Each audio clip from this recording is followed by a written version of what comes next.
On va calmer notre respiration grâce à elle. L'école élémentaire et Créadis à Sarreguemines risque de fermer si elle n'a pas assez d'élèves pour la rentrée prochaine. Vendredi, l'établissement a organisé ses portes ouvertes. Plusieurs parents avec leurs enfants sont venus visiter la classe, rencontrer l'équipe et potentiellement faire une inscription pour la rentrée 2026-2027. Mais l'école est actuellement en difficulté financière. Alors la situation est critique puisque on ne passe pas sous contrat de l'éducation nationale. Il nous faut malgré ça tenir et donc trouver des fonds. C'est principalement les subventions et les fonds qui nous manquent. Et si malheureusement on n'a pas les 12 élèves, il faudra se résigner à fermer l'école. Les frais de fonctionnement sont à 50% à la charge des familles qui paient 340 € par mois. L'autre moitié, c'est l'association qui doit trouver les fonds.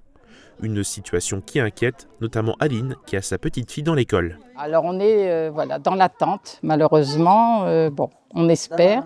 Ici, elle adore venir. Pour elle, c'est quand les vacances sont terminées, on dit tu vas reprendre l'école. Oh super et tout. Elle n'attend qu'une chose, c'est de venir à l'école. Cédric, de son côté, est venu avec sa fille Léna pour découvrir les lieux.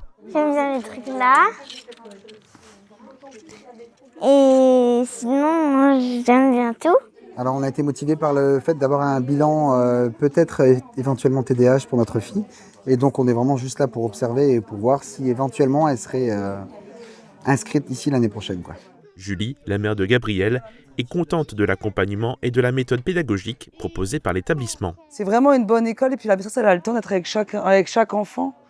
Et il est content de venir à l'école le matin, même le mercredi. Il se lève tôt, il veut venir à l'école, il est épanoui, il est heureux. Et je pense que ça lui a aussi redonné confiance en lui. L'école et Créadis s'adapte au profil de chaque élève avec un suivi sur mesure pour les enfants à besoins particuliers, comme ceux qui ont un trouble 10 ou un trouble déficit de l'attention avec ou sans hyperactivité. La structure a aujourd'hui besoin de fonds et d'élèves pour pouvoir continuer. Récemment, l'école a reçu un don de l'association Aidons les enfants du monde.